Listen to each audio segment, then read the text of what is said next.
Good to go. Shalom. Shalom. First and foremost, we give all praise and glory to Yahweh, Baal Hashem, Yahushua, Baal Hashem, Kakodash. And also Apostle GMS Col. Just want to the faithful men to continue doing the work of the Lord. So Lord willing, continue the Bible series. Today we're in the book of Judith. Now, this is a very interesting book because, they really try to, if you really look at really from the very first verse, so we can go ahead and get Judith 1:1, they try to discredit the book of Judith and say that it's not like actual history. Because if you read it face value, it's like a mixture of like Babylon, Assyrian, and Persian timeline. You know what I'm saying? But really, we're going to get the understanding on it.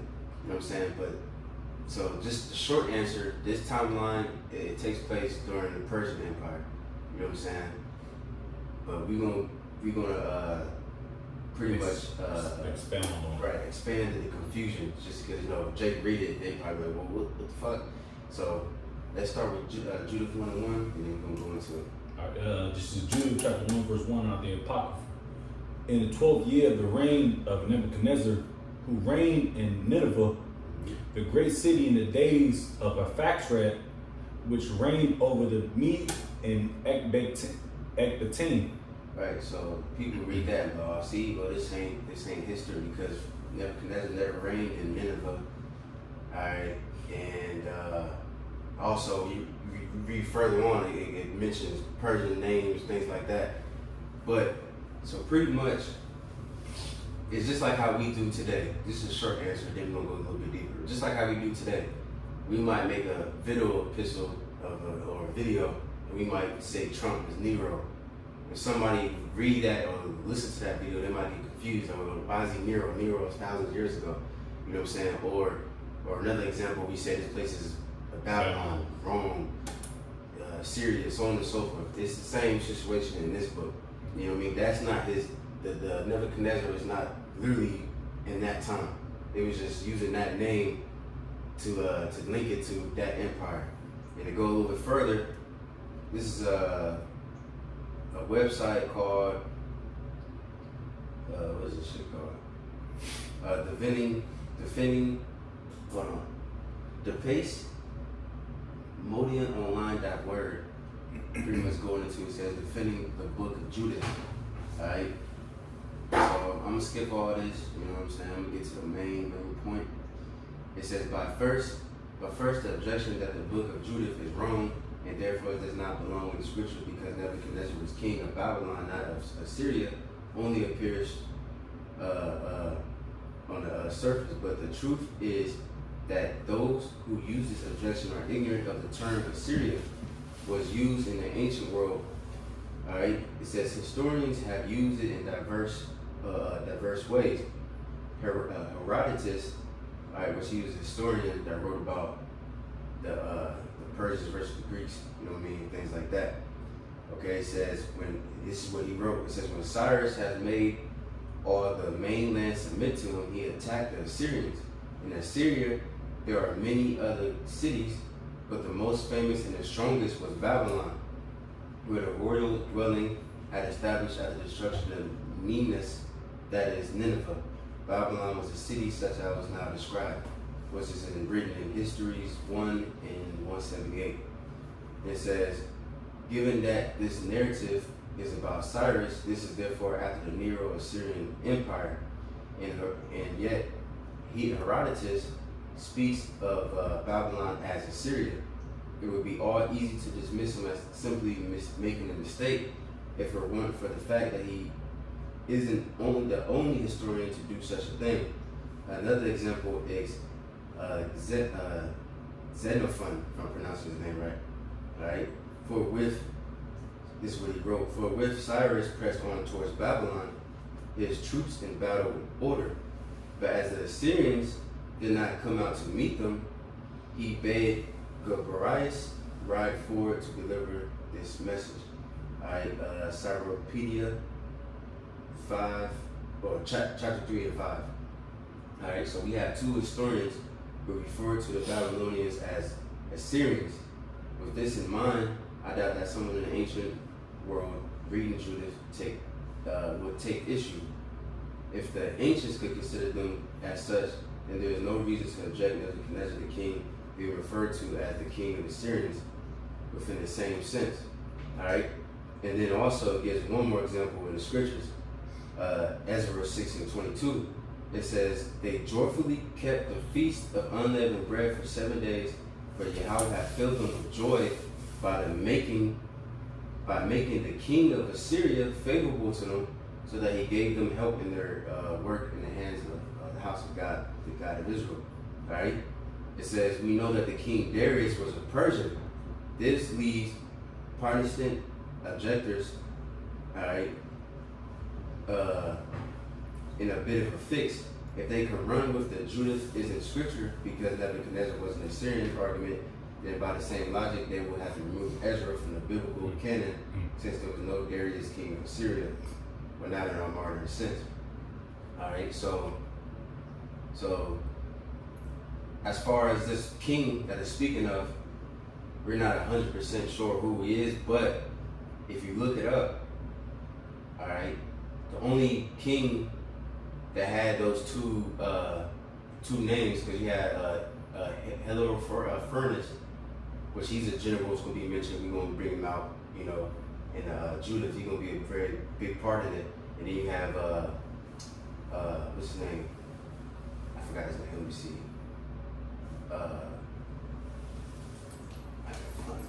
It was a eunuch.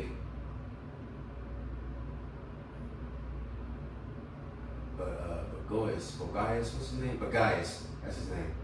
You know what I'm saying? The only ones that in history that actually had those two men in his army was Artaxerxes III. You know what I'm saying? So most likely it was him. Again, we don't know for a fact, but it was one of those Persian rulers. You know what I'm saying? So just to bring that out, because like I said, people might be confused. Oh, this ain't the scriptures, and just like today, we call Pharaoh. You know, we call him Pharaoh, we call him Nero, we call him Roman Empire, because that's what we do in the scriptures.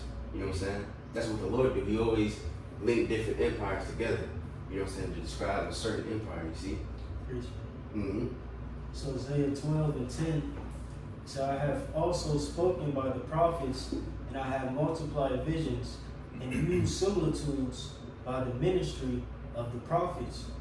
Right. Like he said, he used similitudes by the ministry of the prophets. Mm-hmm. So when you go into this word similitudes, in the BLB, it says to be like, resemble.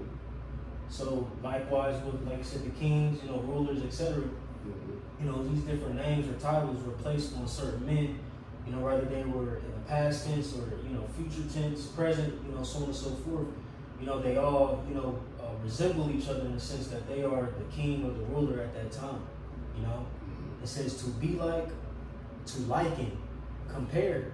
Right, just like you said, what we do with Trump. We compare him to Pharaoh, we compare him to Nero, you know, these ancient top rulers, you know what I'm saying? You know, in a modern day sense, you know, because ultimately, again, these men play these same roles that the men played in the ancient times.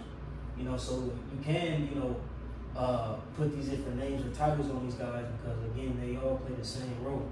You know what I'm saying? Bullet point C, it says to make oneself like. You see? So, you know, again, you know, we use these similitudes, etc. in the scriptures really to be, you know, for you know, those who weren't ordained to believe to be a stumbling block and not to get it. Yeah. You know, but ultimately that's why the scriptures read, we always bring out Amos 3:7, you know, he revealed his secrets unto his servants, the prophets. And, you know, one thing we got to understand is that this book is very cryptic. You know what I'm saying? It's a heavy, heavy book. You know what I'm saying? And you really got to do a lot of digging. And ultimately, the Lord got to be supple with you to understand what's happening. You know what I'm saying? Because like you said, at face value, you read that and you're like, oh, what the? This don't add up, don't link up. Mm-hmm. But if you have a spiritual or high spiritual discernment, you know what I'm saying, through the Spirit, you know exactly, you know, or, you know, through study, you know, rigorous study and etc., you know exactly how these things do connect and are canon in the scriptures, man. You know, so again, I'll just read that precept one more time. Since Hosea 12:10, I have also spoken by the prophets, and I had, right, by the prophets. You know what I'm saying? That's why this book was for the prophets to decode and understand it's not for everybody, you know. And I have multiplied visions and used similitudes by the ministry of the prophets, man. You know, so, you know, like I said, this book is very cryptic and locked. You know, it's only revealed to a select few to get this understanding. You know, that's it. Yeah, I was holding Revelation 17 chapter, so you know. You want to break out? Yeah, might as well. This is Revelation 17, and I'm gonna start at 4. And a woman was arrayed in purple and scarlet color, and decked with gold and precious stones, and pearls, having a golden cup in her hand, full of abominations and filthiness of her fornication. And upon her forehead was a name written, Mystery, Babylon the Great, the mother of harlots and abominations of the earth. Right, but if somebody read that, or either one or two things, they'd be like, "Oh, that's not true," because Babylon was already destroyed thousands of years ago, or they would say, "Well, I think what's his name, Vocab." Vocab, yeah. I think he was saying, "Well, we're not talking about the ancient Babylon or something like that." You know what I'm saying? But we understand that's talking about America. You know, the new Babylon, great. Again, going into the word similitudes is being likened to or compared. You know what I'm saying? Yeah, because if you read further down, you talk about the 10 horses. The 10 horns. It talks about what the conglomerate of Babylon, man, America. You know, which is NATO, EU nations, man. Come on, man. You know, at this point, it's already known. It's a known fact now, man. Right, and like you said, you know, again, like titles like Nebuchadnezzar and things like that were just titles. Yeah, like you know Pharaoh. What I'm saying? Yeah, Pharaoh. Those were titles. Or another one in there is Ahasuerus, you know, or Ahasuerus, Which is you know, could be in some contexts Darius, we're speaking about Cambyses, you know, so on and so forth. You know what I'm saying? What's the other one's name? I think Cambyses, Xerxes, and I forget the other one. But it's, you know, you go into the definition, it gives you 3 different men. You know what I'm saying? Then you have to do the research and apply it correctly to understand who that was exactly talking about. You know what I'm saying? Just like Caesar, because like started off actual Caesar, then down the line it's like all them niggas wasn't related to actual Caesar. They just took on that title for the power's sake, you know. But you got more?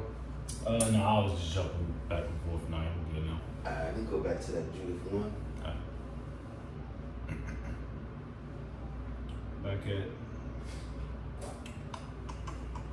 Back at Judith 1, verse 2. Yeah. Styges, Sloppy, that name just came back to me. Speaking of Ahasuerus or Ahasuerus, Styges, Cambyses, or Darius, I believe, was large. Verse 2, Judith 1 and 2. And built in Ecbatane walls around about stones hewn 3 cubits broad and 6 cubits long, and made the height of the wall 70 cubits, and the breadth thereof 50 cubits, and set the towers thereof upon the gates of it 100 cubits high, and the breadth thereof in the foundation 60 cubits. And he made the gates thereof even gates that were raised to the height of 70 cubits, and the breadth of them was 40 cubits, and the going forth of his mighty armies, and for the setting and array of his footmen. Even in those days, King Nebuchadnezzar made war with King Arphaxad in the great plain, which is the plain in the borders of Ragil. And there came unto him all they that dwelt in the hill country, and all that dwelt in Euphrates and Tigris, in Hydaspes, in the plain of Arioch, the king of Elymenes, the very many nations of the sons of Chelad assembled themselves to the battle. Then Nebuchadnezzar, the king of the Assyrians, sent unto all that dwelt in Persia. Right, see? So that shows you that this is in Persian time. Yeah. You know what I'm saying? But you got it. It says sent out to that And dwelt. plus, too, I wanted to add, also, just going back to because it said he reigned in Nineveh. You know what I'm saying? Add to that point, you know, because if you take over a land, you know, that's pretty much, you can say I'm the king of Nineveh, because he took Persia, eventually took it at that part too. You know what I'm saying? Right. So that's why they says he's in Nineveh. They were all taken, when you go into the history, even beginning with the Assyrians, you know, which, you know, the Assyrians were ultimately the Babylonians, you know what I'm saying? They took them over. You know what I'm saying? Persia was, you know, right next to them, and they, you know, eventually took over Babylon. You know what I'm saying? Yeah. And I believe, who was that? Cyrus, who set up, again, I believe it was Astyages, who, you know, men over certain provinces. You know what I'm saying? You know, once they took over those lands, they took over Babylon, set men up. You know what I'm saying? So yeah, you could, you know what I'm saying? I am the king of Babylon. You know what I'm saying? Because he took over the people, the military, Yeah, exactly. the teeth. Yeah. Just like America now. They take over. So like Yeah, go ahead. you gotta look at it like this too. You know, here it is. I'm in a Persian captivity, or say, you know, for our sakes, we went from the Babylonian or the Assyrian, the Babylonians to the Persian captivity. They seen, you know, certain men of the Assyrian kings, Babylonian kings, Persian kings set up.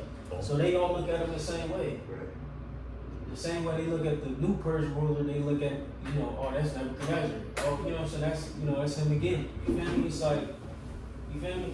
Jay, understand what I'm saying? I'm like, Yeah. he just Nebuchadnezzar again. Like, it's the same shit. You know? And in our eyes, us being, you know, the captives and looking at, you know, these different rulers and kings that are set up over us, oh, this is Nebuchadnezzar. You know what I'm saying? Well, I know he's Cyrus or whoever, or Xerxes, but Nero. Nebuchadnezzar, you know what I'm saying? Yep. That's why you understand. You see, make that great point about Amos 3rd chapter, man. Cause you gotta understand this thing, man.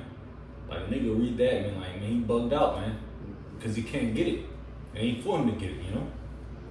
Back at And you know how JB, like the slang, Yeah. you know what I'm saying? Like, it's, aw, man, that's that. you know what I'm saying? It's like a nickname, like, you know what I'm saying? You just talking shit, like, oh, this sorry nigga, you know what I'm saying? Like, you know, And you look at the Sopranos. or you may call like a cop, like a known cop or somebody, like, oh, this nigga's a Caesar or something, you know, or Yep. ancient, you know what I'm saying? Like, Yep, just things like that, you know? He's a made man. I mean, he's just a made man, and you respect that, so to speak. You know. Back at Judith 1:7, then Nebuchadnezzar, king of the Syrians, sent unto all that dwelt in Persia, and to all that dwelt westward, and to those that dwelt in Cilicia, and Damascus, and Libanius, and Anti-Libanus, and to all that dwelt upon the sea coast, and those among the nations that were of Carmel and Galaad, and the higher Galilee, and the great plain of Esdraelon, and to all that were in Samaria and the cities thereof, and beyond Jordan unto Jerusalem, and Bethane, and Chelas, and Cades, and the river of Egypt, and Taphnes, and Ramesses, and all the land of Gesem. Right. So now Jerusalem's about to get involved. You get in the middle of this. See what I'm saying? It's going to go into it further, but you got it. I bet. Verse 11. But all the inhabitants of the land made light of the commandment of Nebuchadnezzar, king of the Assyrians. Neither went they with him to the battle, for they were not afraid of him. Right, so you try to get all these men, all these different, or I would say countries, different nations to come together and help fight your war. They was like, hell, I ain't fighting these niggas, you know what I'm saying? And he saw it, and then he gonna try to get revenge, you know? Hey, that's America. Yeah. Look at what you're saying now. Yeah. See how that the similitude, you know how that makes sense now? Yeah. Nigga, I ain't fighting your wars, nigga. Yeah. That's why they got so many peace treaties. Right. How many peace treaties do America got? If a brother can look that up, but we don't have to, man. We already know it's multiple. Vietnam, you know, Cambodia, Germany, on every war that they fought, Right. which is a part of what? NATO. Mm-hmm. And Revelation 17 come to mind again. Right. Cause I'm not about to fight your wars no more, nigga. Mm-hmm. Y'all the same Edomites, man. Yeah. You know? Especially now, I never thought about that. Like, Sheesh. look at now with Iran. You know, we trying to get out of NATO, like, man, do this. Niggas like, man, I ain't being part of this shit, man. What you talking about? Yeah. See? I ain't fighting your wars no more, nigga. Mm-hmm. Like, I even, like, what are you doing here, Japanese? Right.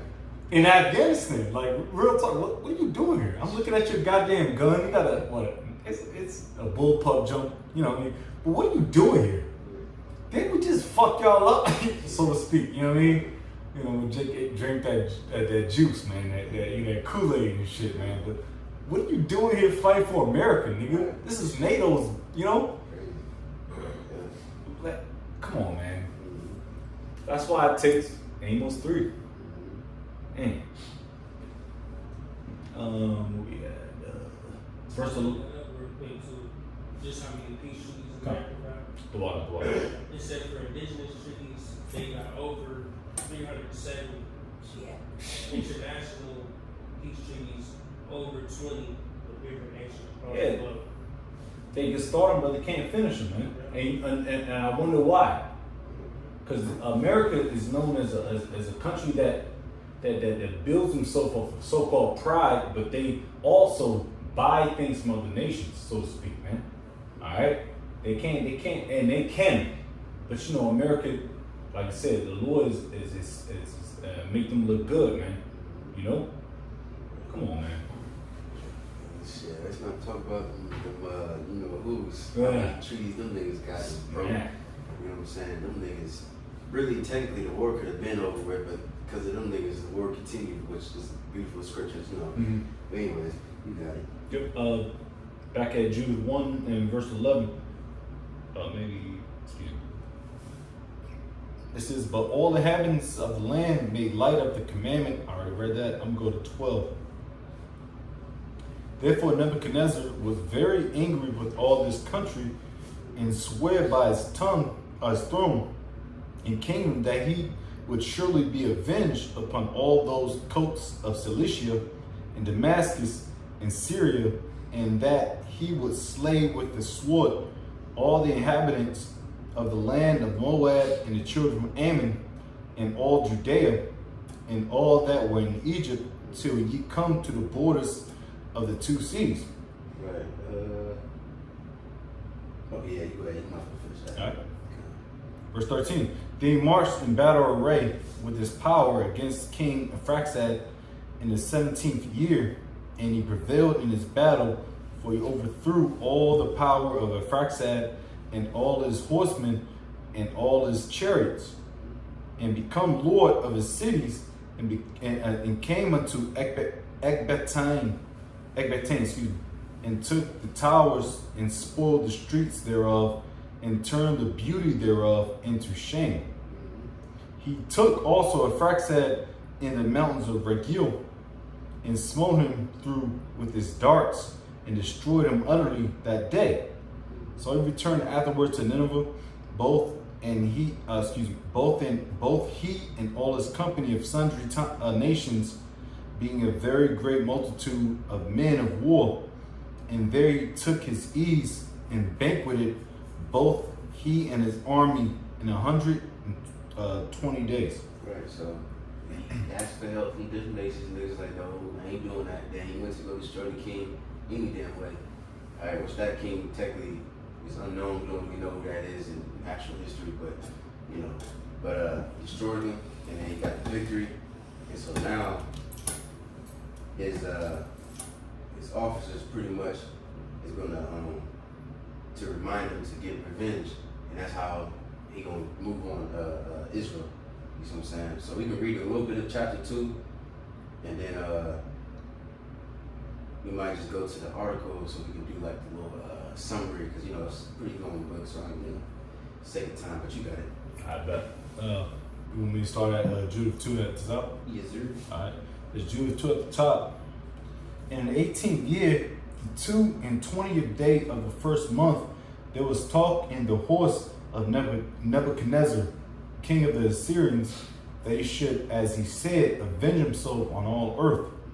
So he called unto him all his officers and all his nobles, and communicated with them his secret counsel, and concluded the afflicting of the whole earth out of his own mouth. Right, so they had what do they call it? A war council. Yeah, What's the other thing? to the war room. Yeah, war room. There you go. Yeah. You know? So I'm saying, Yeah, everybody can get to the war room, man. mhm. Mad facts, you know?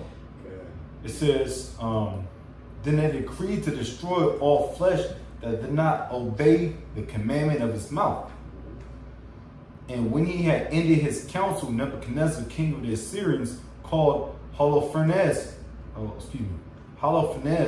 the chief captain of his army, which was next unto him, and said unto him, Thus saith the great king, the Lord of the whole earth, Behold, thou shalt go forth from my presence, and take with thee men that trust in their own strength, a footman, 120,000, and a number of horses with their riders 12,000.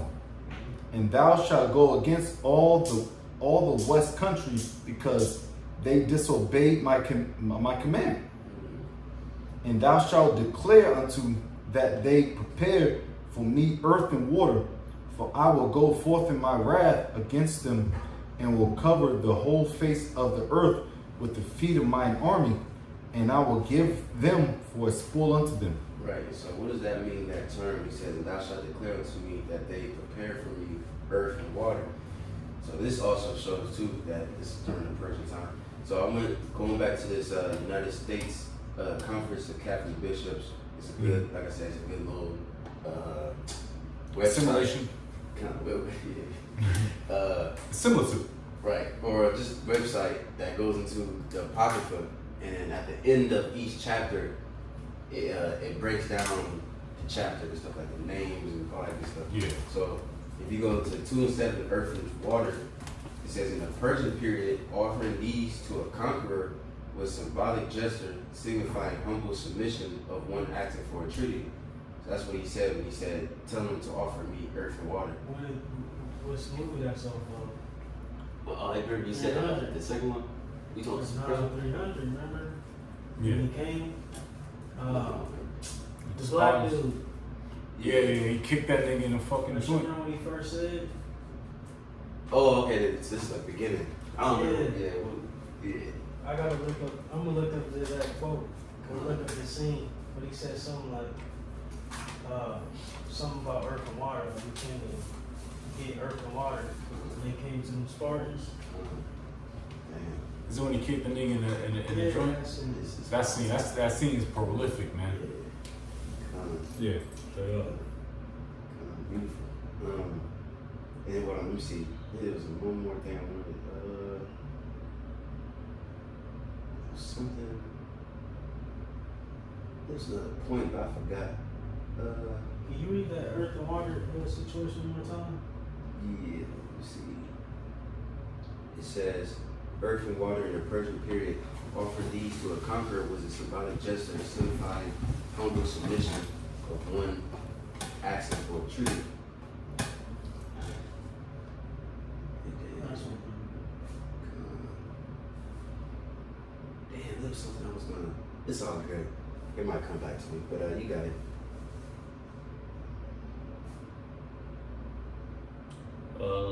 Whatever I'm at, I kind of lost it. The universe 8. I bet. Yep. I just read 7 again. Right. This is real quick.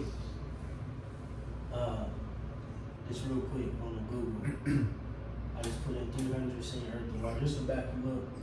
It says in the iconic earth and water scene from the film 300, a Persian messenger, black dude, demands tokens of submission to King Xerxes. King Leonidas first rejects the demand, famously shouting, "This is madness," before kicking the messenger into a deep pit. The historical meaning in ancient Persia, demanding earth and water was the standard way of demanding surrender. By providing these elements, a city-state recognized Persian authority over their land and yielded totally subordinate right. You know, and it goes both ways. If you're demanding earth and water, you know what I'm saying, you know, asking, you know, that country to be subordinate to you, or if you're giving it, you know what I'm saying, you're often telling that you're humbling yourself, Yeah. you know, But to you that see, nation. yeah. Right, which proves that this was during the time of the Persian Empire.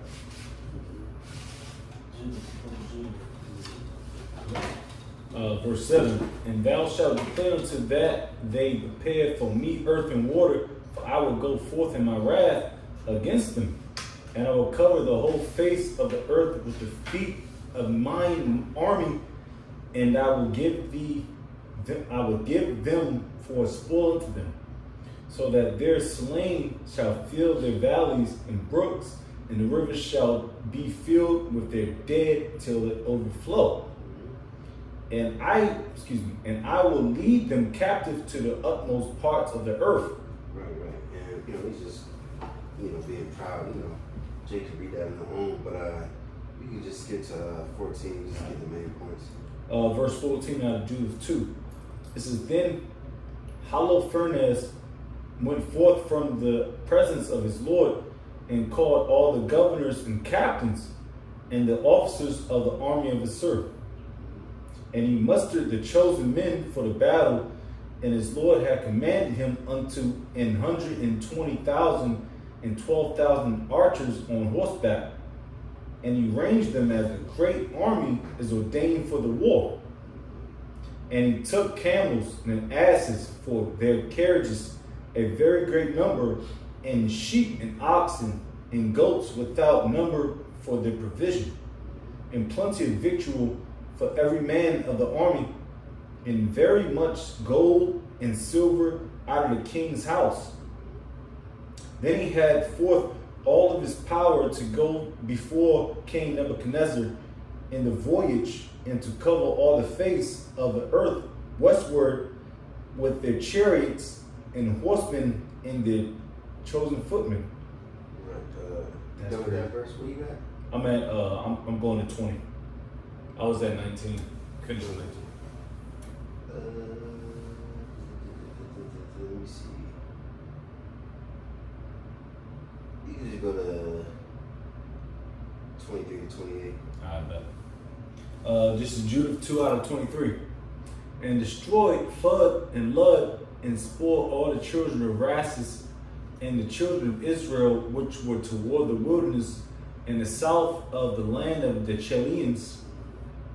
Then he went out over Euphrates and went through Mesopotamia and destroyed all the high cities that were upon the river Arbonai till you come to the sea.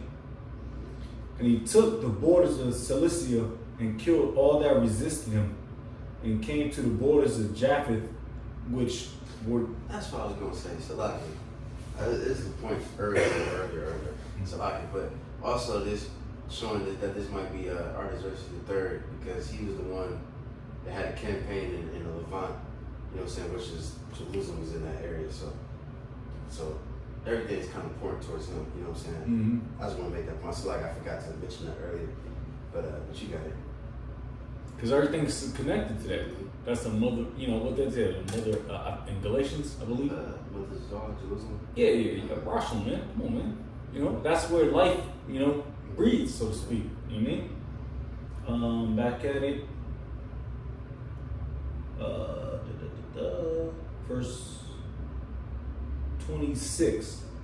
He compassed also all the children of Midian, and burned up their tabernacles and spoiled their sheepcotes. Then he went down into the plain of Damascus in the time of wheat harvest, and burnt up all their fields and destroyed their flocks and herds. Also he spoiled their cities and utterly wasted their countries, and smote all their young men with the edge of the sword. And why can't these so-called new wave, these pastors talk about this? Right. Destruction, man. Right. They talk all that bullshit, but they can't talk about what's going on, man. It's destruction, man. Damn. Yeah. Just like you see today. Yeah. With America, they destroying like Venezuela ships and different things like that, just taking the oil. Like this H4, they destroying these people's wheat harvest and burning their fields, and they're living. Yeah. It's their living. And that's their. When we say take a man's living, you taking his life pretty much. Pretty much. And so that's their punishment, for disobeying the king, Yeah. Straight up. Verse 28 out of Judith 2. It says, therefore the fear and dread of him, fell upon all the inhabitants of the sea coast, which were in Sidon and Tyrus, and them that dwelt in Sir and Osina, and all that dwelt in Jebnan, and they that dwelt in Azotus and Salam feared him greatly. Mm-hmm. Yeah, gotta throw some shit around, some weight around, man. Mm-hmm. So now, from now on, you can just go to the article I put in the Telegram. Somebody can read that, and you can start at the where it says Judith 3, the power of evil. Summarize most of this. Let me see what his name. And if you can, to read the website name too. Alright, I'm on my phone, so brothers got it real quick. Which one? You go down to Judith 3, the power of evil. It's so bugging out. Oh, you just want to read that? Yeah.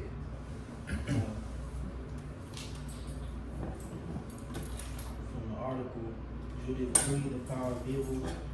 Nevertheless, he devastated their whole territory and cut down their sacred groves, for he had been commissioned to destroy all the gods of the earth, so that every nation might worship Nebuchadnezzar alone, and every people and tribe invoke him as a god. Judith 3 and 8. Right, real quick, it's from presentationministry.com.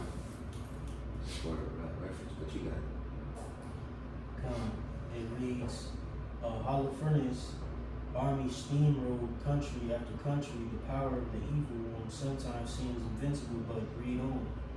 Right, you don't gotta read that prayer. Bro. Oh, okay, But and I don't know why they skipped Judith 4. So let's read a little bit of that. Yeah. Let me see. You can probably stop by like. Let me see. We'll just go ahead. You start at 1. I bet. This is Judith chapter 4 at the top. Now the children of Israel that dwelt in Judea heard all that Holofernes, the chief captain of Nebuchadnezzar, king of the Assyrians, had done to the nations, and after what manner he had spoiled all their temples and brought them to naught. Therefore they were exceedingly afraid of him, and were troubled for Jerusalem and for the temple of the Lord their power. Right, so they hearing news and oh shit, army getting closer and closer, they destroying temples and destroying all that. So we pretty much next. Yeah. So I'm saying, but you got it. Verse 3, they were newly returned from the captivity, and all the people of Judea were lately gathered together, and the vessels and the altar and the house were sanctified after the profanation, excuse me. Right, so again, this also shows that it's during the Persian Empire, because this is when we return. You know what I'm saying? So that's when the Persians allowed us to go back and build temple and all that good stuff. You know what I'm saying? So that couldn't be in Babylonian time. The Babylonian time, that's when the temple was destroyed. You know what I'm saying? So we're going into the Apocrypha. Mm-hmm. All right, verse 4. Therefore they sent into all the coasts of Samaria and the villages, and to Beth-horon and Belamin and Jericho, and to Chaba and Esarah, and to the valley of Shalom, and possessed themselves beforehand of all the tops of the high mountains, and fortified the villages that were in them, and laid up victuals for the provision of war, for the fields were of late reaped. Right, so see, so now they're getting ready, fortifying themselves and different things like that. All right, but you got it. This is also Joachim, the high priest, or Joachim, excuse me, the high priest, which was in those days in Jerusalem, wrote to them that dwelt in Bethulia and Betamestham,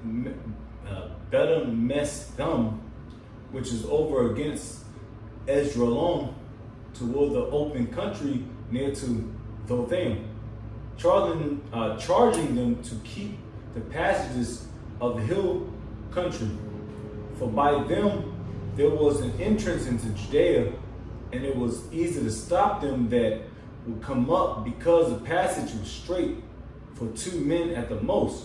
It's kind of like some 300, you know what I'm saying? Where that little passage that was small, you know, similar to that story. Because they, you know, they try to hold that. Remember the movie? Yeah, hold the line. Yeah, you know what I'm saying? Kind of like that, you know what I'm saying? Mhm. But you got it. It says, verse 8, and the children of Israel did as Joachim, the high priest, had commanded them with the ancients of all the people of Israel, which dwelt at Jerusalem. Then every man of Israel cried to the Most High with great fervency and with great vehemency did they humble their souls. Right. And then going back to that movie 300, because remember the little short nigga, he snitched on them. I think they found like another passage or whatever. Yep. And the same thing in this story, you gonna read on the different nations. It was like Ammon, and I believe Moab. I know Ammon and Esau's bitch ass. They pretty much gave the armies the okay, you know, Yeah, gave them the situation. Yeah, you know, they go, you know, it was pretty much plotting on this. Yeah, gave them that whole strategy, Mhm. how to have to flank, you know, how to have to send out troops, you know. But, you know, it's all, you know, come on, man. Which is war tactics, though, you know. That's why you bitch ass niggas shouldn't be trusting Esau either, man. You know, and these other nations. Verse 10, both they and their wives and their children and their cattle and every stranger and hireling and their servants bought with money put sackcloth upon their loins. Thus every man and woman and the little children and the inhabitants of Jerusalem fell before the temple and cast ashes upon their heads and spread out their sackcloth before the face of the Lord. Also they put sackcloth about the altar. Right, so, you know, pretty much not there, but, you know, Jake mourning, you know what I'm saying, and praying for the Lord for deliverance. All right, so now we can go back to the article and just summarize these different things. You got it. Judith 5.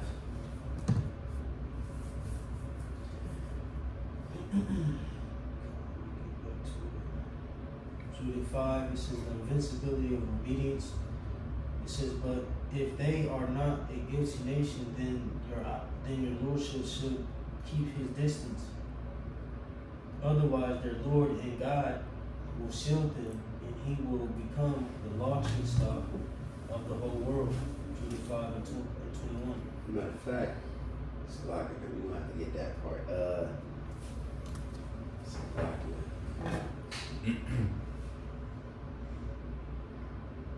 Matter of fact, if you could, we could read Judith 5, 1 through 3, and then skip down to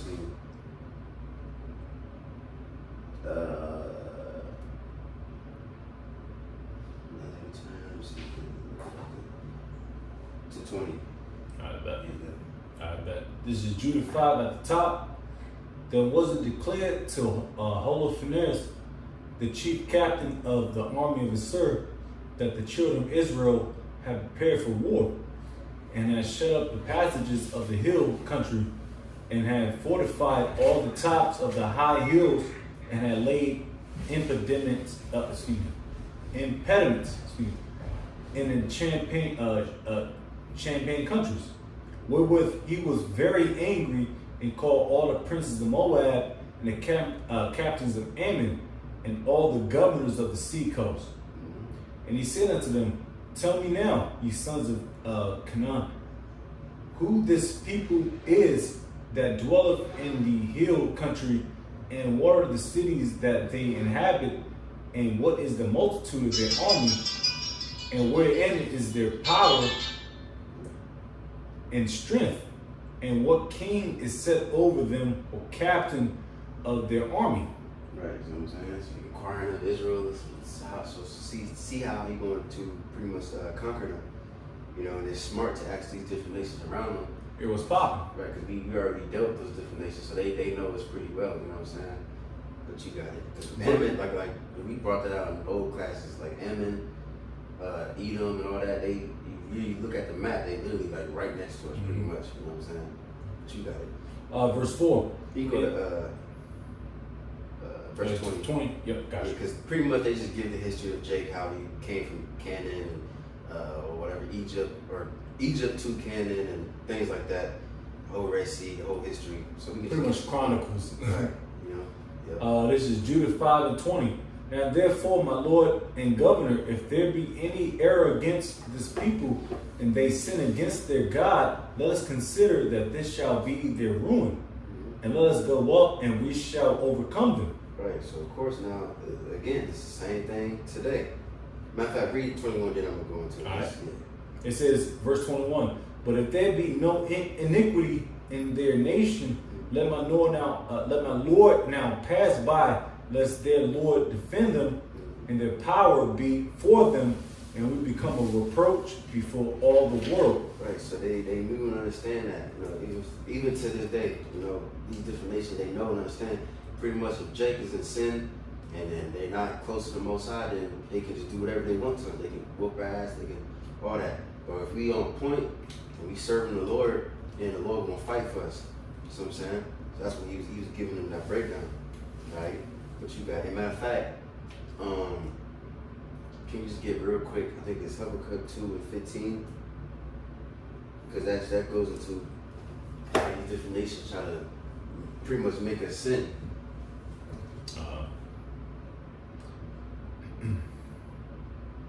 This is Habakkuk. Yep, Habakkuk 2:15. It says, woe to him that giveth his neighbor drink, that putteth thy bottle to him, and makest him drunken also, that thou mayest look on their nakedness. Right, and that's what Esau does to this day. He put drink to Jake's mouth and make him drunk. You know what I'm saying? And make him naked. You know, make him sin. Is that devil? You all up in that Babylonian juice. They give us Christianity. They give us bullshit Islam. They give us feminism and democracy. All that other bullshit politics. And now Jake is drunk. And now Jake is out here, you know, uncovered. But versus us, you know, we put, which scripture says don't lack no garment. You know, we making Jake put a garment or a white clean. You know what I'm saying? We clothe before the Lord, you know. Perfect example when you read like Maccabees dealing with like the priest Onias and like the situation with Heliodorus and a couple other, in particular Heliodorus. You know, when you had those men try to come, and defile the temple and all that, and, take the treasury, the Lord stepped in and intervened. But why? Because the nation was in good standings with the Heavenly Father at that time.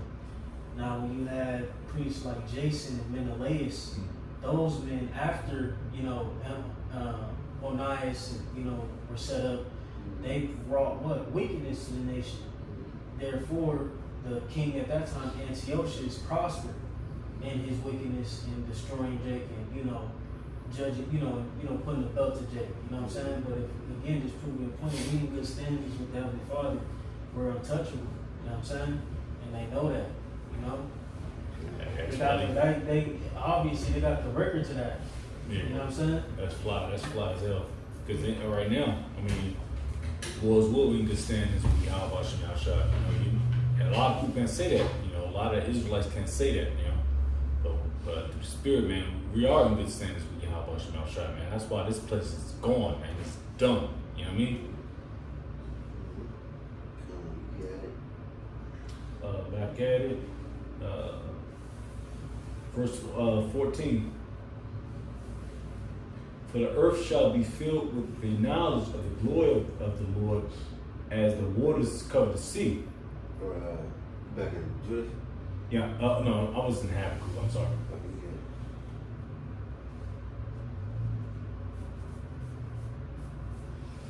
Which one there? Back to 5:22. Okay.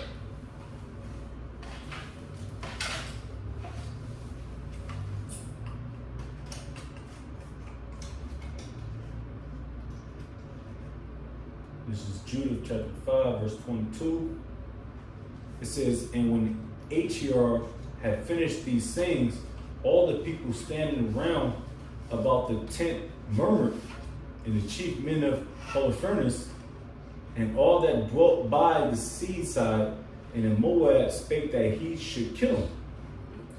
For say they, we will not be afraid of the face of the children of Israel, for lo, it is a people that have no strength, no power for a strong battle.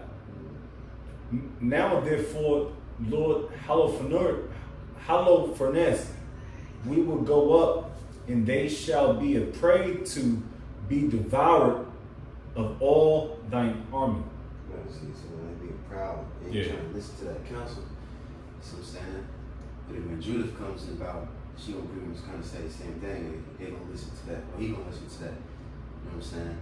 That counsel. But we can go back to the article. Go to the Judith 6 part.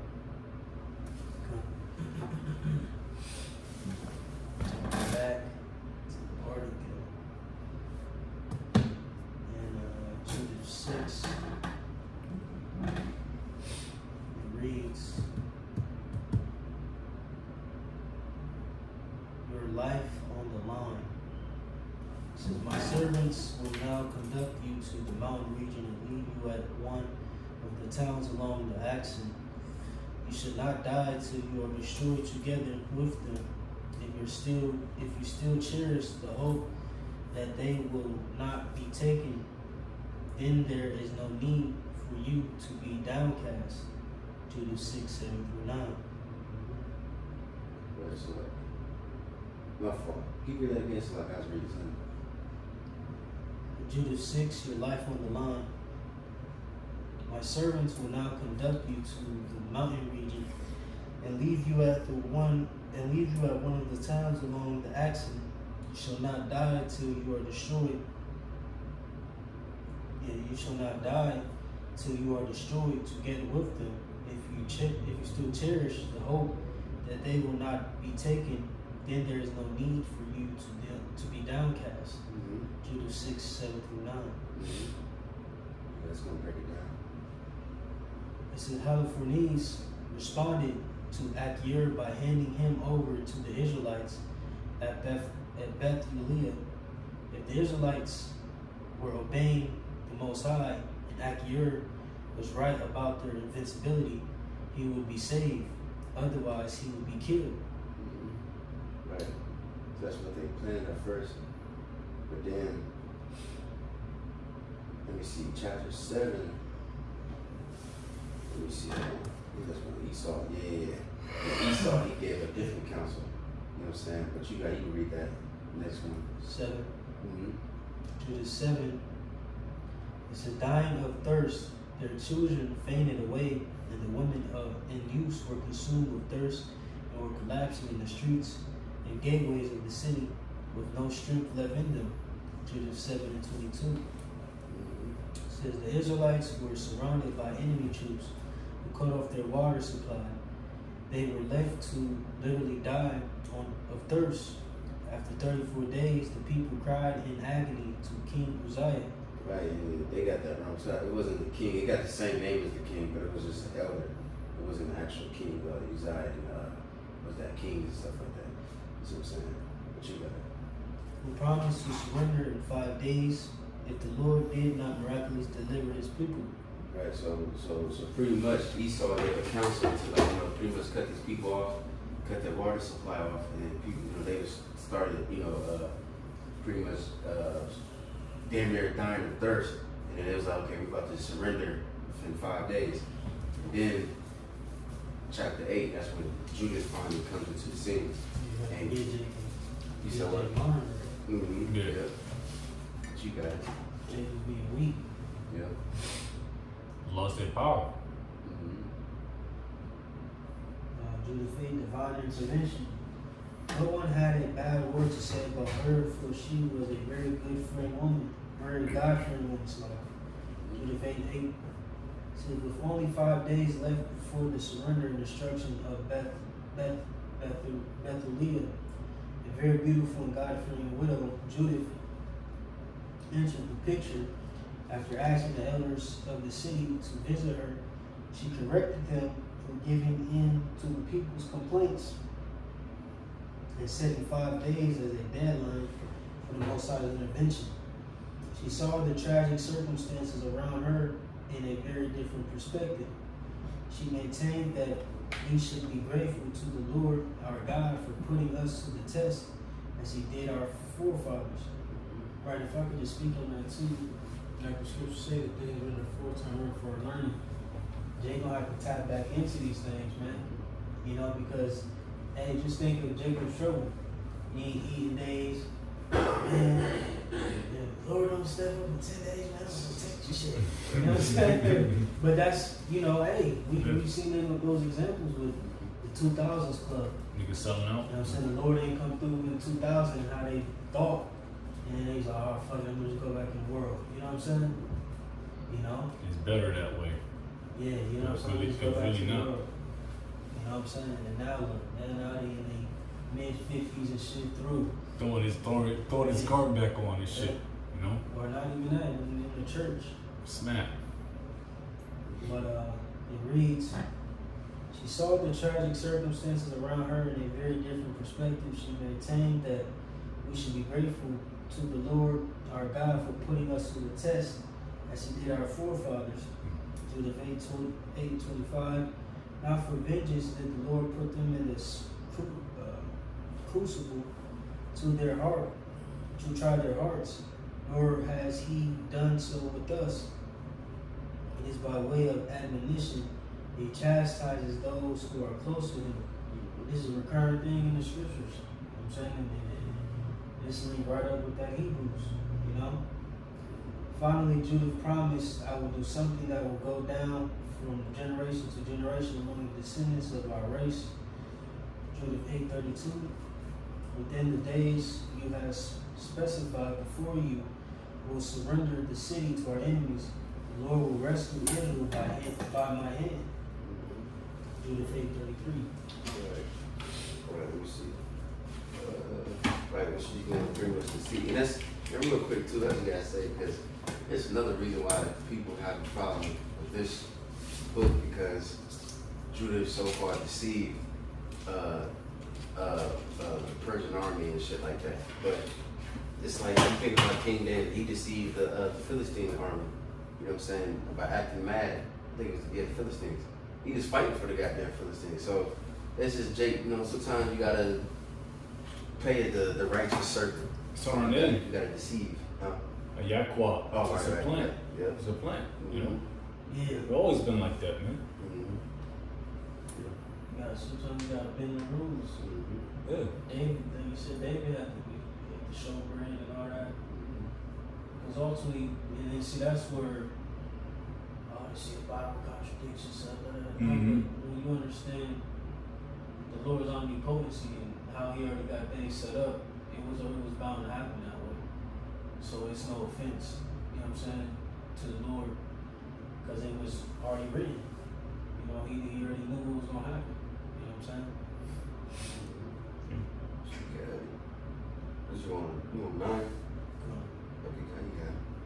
Judith 9, it says, the prayer of faith, Judith threw herself down, prostrate, with ashes strewn upon her head. Right, prostrate just means lay yourself completely down flat. That's what I'm saying. Humbly. She got it. And wearing nothing over her sackcloth. While the incense was being offered in the temple of God in Jerusalem that evening, Judith prayed to the Lord with a loud voice. Judith 9:11.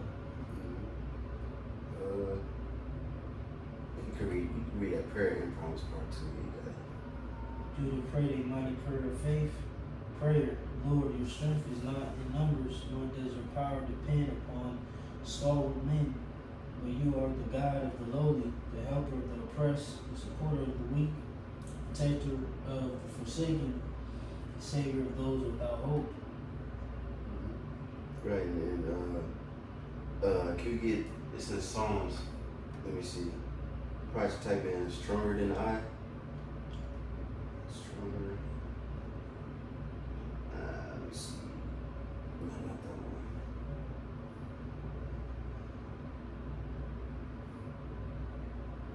What is it? Psalms something.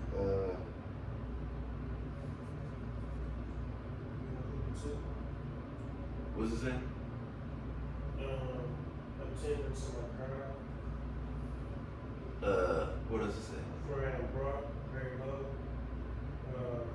Looking for my persecutors, for they are stronger than I. Yeah, yeah. Read that again, Bob Shaw. Psalm 142, verse 6. It says, attending to my cry, for I am brought very low.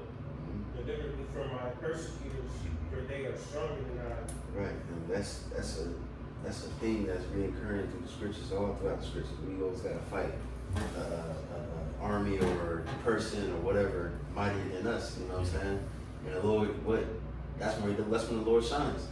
You know what I'm saying? When in our lowness, when we low in spirit or low in finances or low in whatever, that's when the Lord, he do his thing, and you know what I'm saying? He show his mightiness. You said you got something? Yeah, it's straight because this is Psalm 105. And I'm gonna start out, just get to the point. Where we at? 24. And he increased his people greatly and made them stronger than their enemies. Just, just backing up, And always, he's always gonna come through, man. That's where that faith comes in, Yes, sir. You gotta have that faith, man. And the Lord only provides that for him. You got it. Back to the club.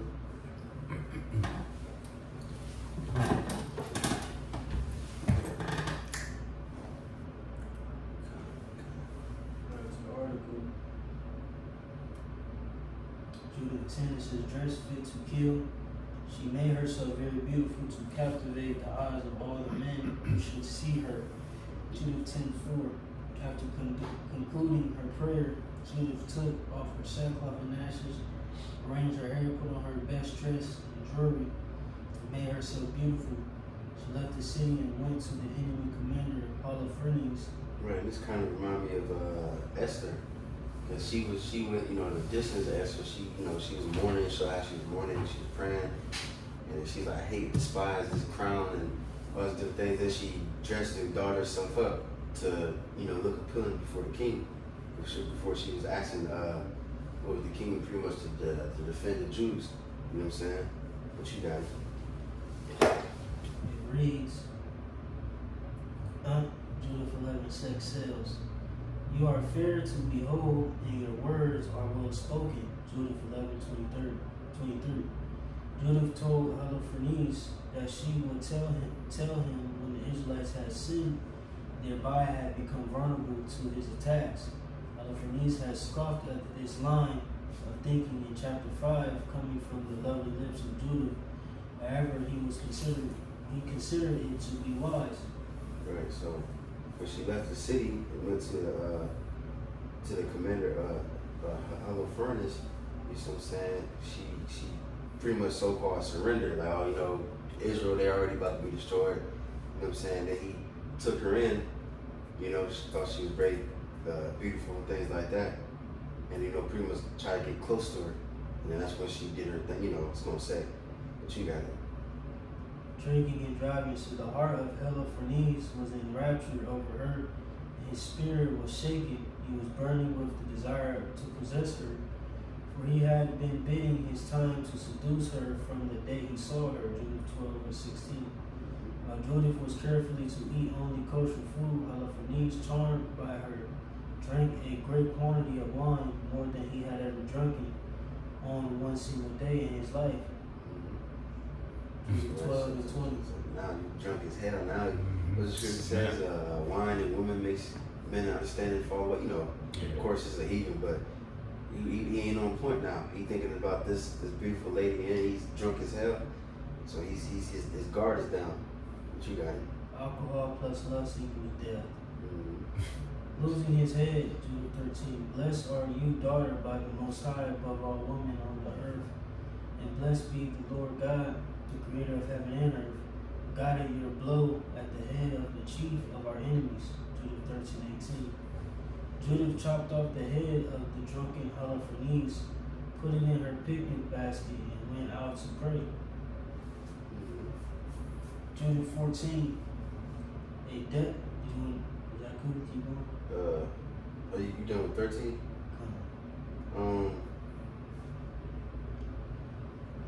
Let me see. Let's just get that real quick. Judith 13. And you can start at 1 and stop at. Judith was claimed. Yeah, she was fine. Oh, Why man. you claimed Judith? Yeah. That's why you claimed Judith? No. Yeah. I think I did when I was Not reading. to today. Yeah, maybe not. I don't know. Not until today. Yeah, we're serious about these claims too, man. Let me see.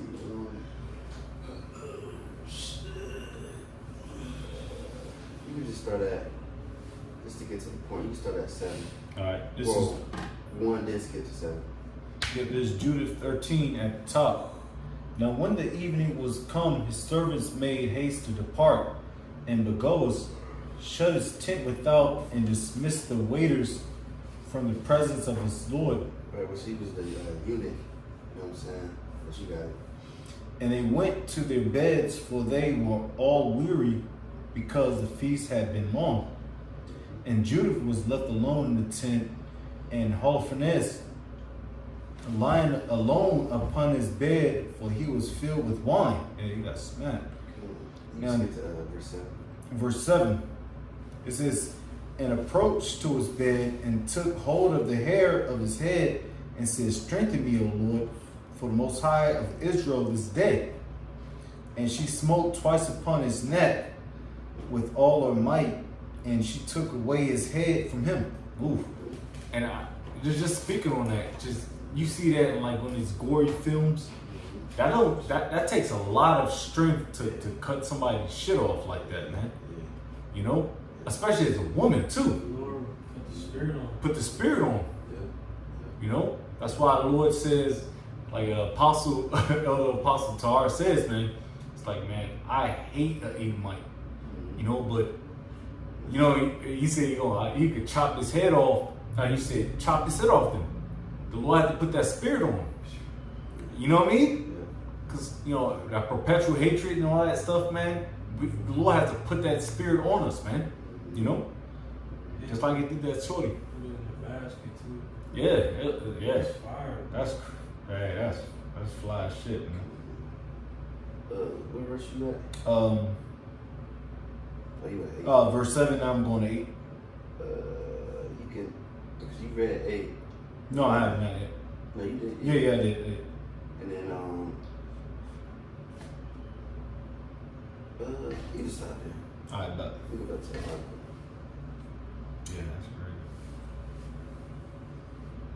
Judith 14, the article says, a deathbed conversion, suddenly Ekir the Ammonite, that he may see and recognize the one who despised the house of Israel, sent him here to meet his death. Judith 14:5.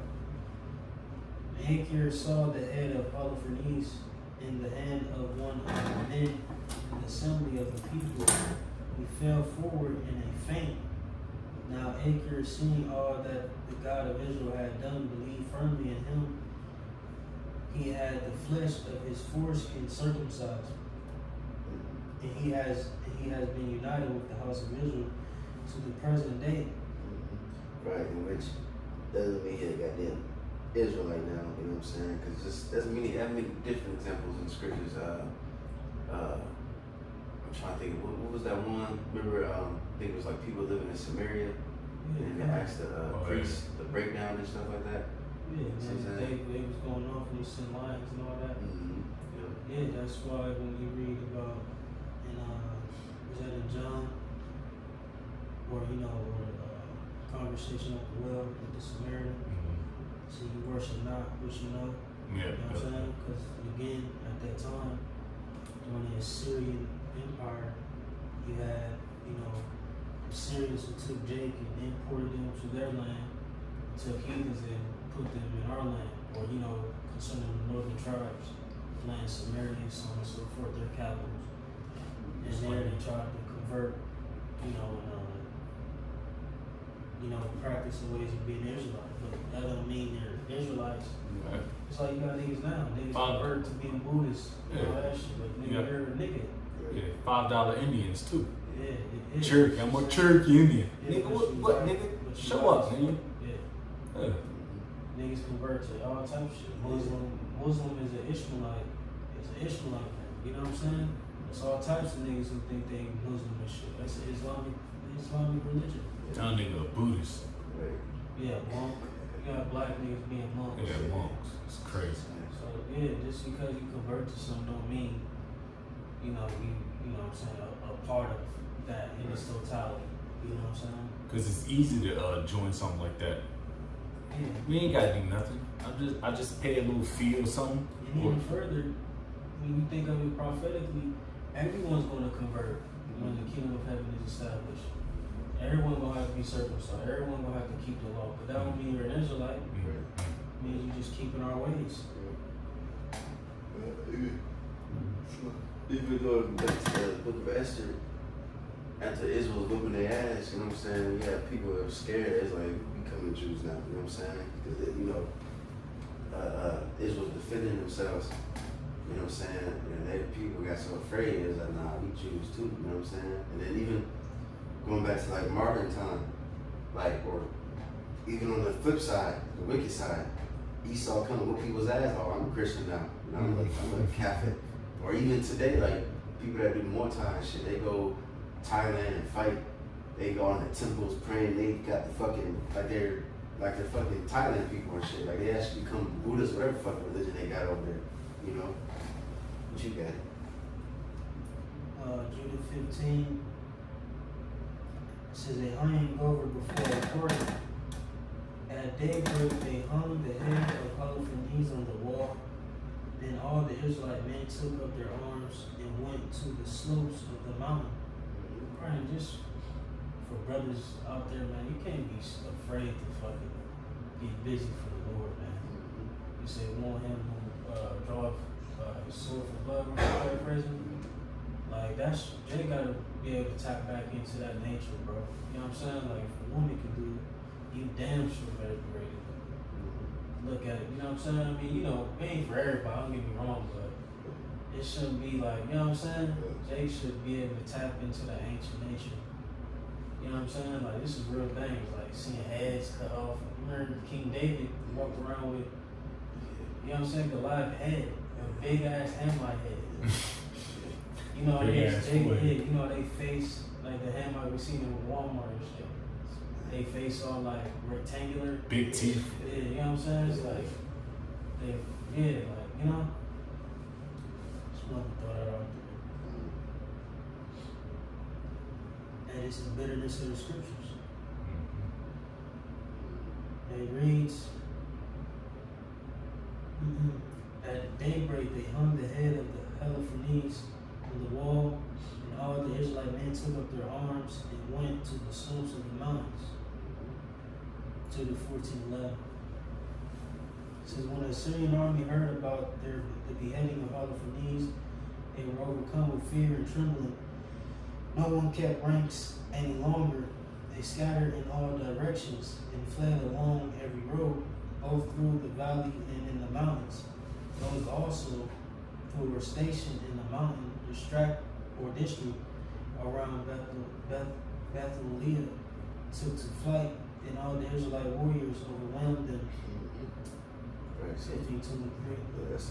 that's a great tactic in war, like, you know, pretty much confusion, like everybody breaking their ranks and running, and it's like they're not together no more. So Israel's going there and just cleaning the niggas up. You know what I'm saying? But you got it. He seized an enormous quantity of booty spoils, and in Judith's honor threw a party and started dancing. Yeah. What do you say in Psalms? I shall dance in the blood of the wicked. Yeah. You know what I'm saying? That's how the Lord get down. That's how the God of the Bible get down. And if you could read the promise part. Our promise, it says, she and the other women crowned themselves with garlands of olive leaves at the head of all the people. She led the women in the dance, while the men of Israel followed in their honor, wearing garlands and singing hymns. Right. And then that's beautiful. They were celebrating them real quick. That reminded me of Exodus 15. Or 15 and 16. Yeah, what's the one with the think you talking about Moses, the song of Moses, or when the Miriam and them were singing. I think that's Yeah, 16 Miriam. maybe. Or the end of 15. Let's see. Yeah. End of 15, I think.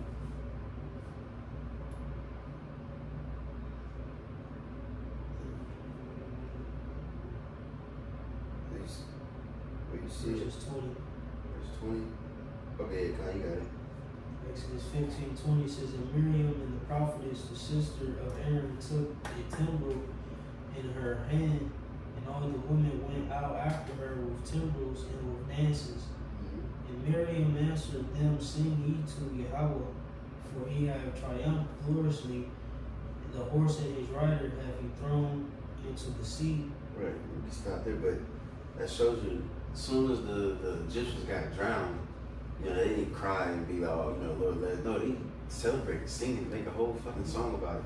And then even in Judith, Judges, was that Judges, damn, I forgot, it was 55, when I'm mixing stories right now, but I know it's the Judges. I think it was the story, when Deborah, she started singing praises of how the Lord destroyed their enemies. You know what I'm saying? So that's what we do, you know, we're not, you know, of course you gotta get that plantation Christianity bullshit out your head. When the Lord destroys our enemies, we ain't gonna be sad, we're gonna be rejoiced, we're gonna sing songs. You see, especially when this place is destroyed, you know? Yeah, by the Spirit, I was gonna make you. And see, that's how you know that this Bible is about the Israelites. Because here it is in Revelation 15:3 going into deliverance. What song did they sing? The song of Moses. Exodus 15. They re-sang that song because what they were being delivered from what? The new Egypt. Yeah. You dumb ass Christians, bro. It be just little things like that where you gotta sit and ask yourself, alright, so why would they be singing the song of Moses? Who sang the song of Moses? The Israelites. Who was the deliverance centered around? The Israelites. During the time of the Egyptians. What was also phrased in Revelation? Spiritual Sodom and Egypt. So it's us being delivered from this new Egypt. And we're going to sing the song of Moses. Hence, deliverance is for the nation of Israel. Hakah, Nothing changed. Asad. That's how we know you dudes ain't got it, bro. Like, make it make sense. You know what I'm saying? Like, you got to make it make sense. You know what I'm saying? That's where, again, spiritual discernment things come in. You got something? Oh, no, I was just on the phrase, okay. Revelation 15:3.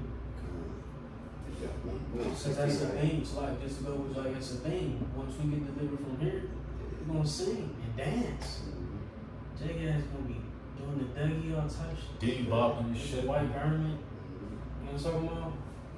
What was that? I don't know. David, he was dancing. Yeah, J. Rod came out. You know what I'm saying? Yeah, shorty, yeah. You know what I'm saying? Yep. I want to see that. Yeah. I don't want to see it as Rob. I want to see how hard he was dancing. You know what I'm saying? Like, we gonna dance. You know what I'm saying? At the salvation of the Lord. You know what I'm saying? You on 16, right? You got it. Number 16 says the hit parade. Strike up the instruments, a song to my God with timbrels, chant to the Lord with cymbals, sing to him a new song, exalt and acclaim his name. Genesis 61. Judith, like Tobit, David, Hannah, Deborah, Moses, Mary, and many others sang a hymn of praise and thanksgiving to the Lord for his awesome victory. For 3 months, the people continued their celebration in Jerusalem before the sanctuary, and Judith remained with them. After the celebration, Judith went home. She was renowned throughout the land and lived to be very old. Judith 16:21-23. During the life of Judith and for a long time after her death, no one again disturbed the Israelites. Right. And then you can read that last promise part there. Promise, it reads, you sent forth your spirit and they were created. No one can resist your word. Yeah, 14, right. So yeah, man, so Lord willing, that's pretty much the point, you know. a beautiful story. Another story how the Lord, because He did that multiple times. How He, would use a certain woman to do certain things. You know what I'm saying? And with what's her name, Deborah. You know what I'm saying? You got other different little stories where certain women would do certain righteous deeds. You know what I'm saying? Right, I ain't none of you women today. Oh man, man. Because you know, which Yeah. Judith. Yeah, shut up. Daughters of Sarah and shit. Yeah. I think Shut personally, I think women, like righteous women today, Oof. either they like freaking babies or they gonna come to them later and shit the family. Yeah. You know what I'm saying? Right. Yeah. It's too much pride. It's too much pride, man. Right. Yeah. And then they're trying to use that to themselves like Yeah, a super fuck outta and here. shit. Like, no, man, stop it. It don't matter because she claimed anyway. Right. You know what But I mean? then again, it is a beautiful thing, man. The noble woman, the righteous woman of our nation, we gotta commend them too, though. You know what I'm saying? Not you nigga bitches today. The righteous woman of our nation, not the ones who give it, and not you sisters out there who behind closed doors giving your man a headache. You know what I'm saying? And all that. You know? Complaining and shit all the time. You know what I'm saying? The righteous woman of the nation, Yahshua, they get commended. And I'll be the first one too. You know what I'm saying? Because it's all through the power of Yahweh Shema Shai too. You know what I'm saying? Right. And like, it really, there's a lot of different times, like Deborah, a lot of times like that, like men at that time was, they had to step up, like what's his name, Gideon, you know what I'm saying? Yep, and judges. But, Yeah. right, so I'm saying, but now women ain't really needed right now. The prophets of the Lord, we doing our thing. We don't need women to step up. You know what I'm saying? Y'all just stay in the background and just y'all be praised if y'all serve your man. You know what I'm saying? And shut the fuck up. And that ain't mean Judith was the queen of Israel and all that. Right. You know what I'm saying? She just didn't redound that. Yeah. Because, hey, it's war. You know what I'm saying? You gotta use certain tactics to, you feel me, win the war. And you can't even bring certain men into war. Because they had, they was a little too young. They couldn't fathom it. So, the Lord chooses, man. He particularly chooses who He wants in this war, man. Behind enemy lines, man. That's real talk. And using women is a good war tactic. Yeah. To sway the minds of the Yeah, enemy. make a nigga You soft, man. see that shit in movies. Yeah. Oh, The he woman fall in love with a send bitch. a woman to go sway an enemy and, have them all buttered up and shit. Man, he All dead. the time, yeah. Or niggas do it today. When Oh. niggas want to go set a play and set a nigga up, Get a bitch. get a bitch. You know what I'm saying? You want to set the ops up. Oh yeah, you want a little fine bitch from the block. You know what I Let me mean? talk to this dude real quick. Yeah. This where he live at now. You know what I'm saying? It's a war tactic. You know what I'm saying? Ain't Easy. nothing, you feel me? It's a war tactic. So Judith in her situation was a great war tactic for the circumstances to overcome the enemy. Man. You know what I'm saying? And sometimes a woman is resourceful in that situation. You know? So Lord willing, so next week, just the heads up. We already, cause next is edition of Esther. We already went through that. You know what I'm saying? So you gotta go back to when we went through Esther. We just did the whole thing all at once. So next week is going to be Wisdom of Solomon, Ecclesiasticus.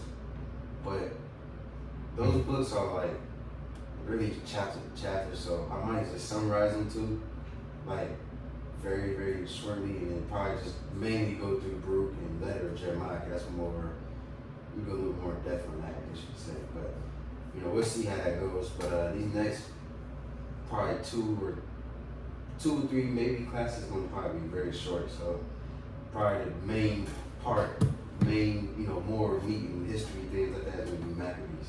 So just a heads up. But Lord willing, hopefully that was edifying.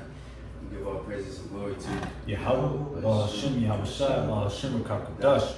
and also the Apostle GMS Col, and shalom to the faithful men who continue doing the work of the Lord. So that was say shalom. Shalom.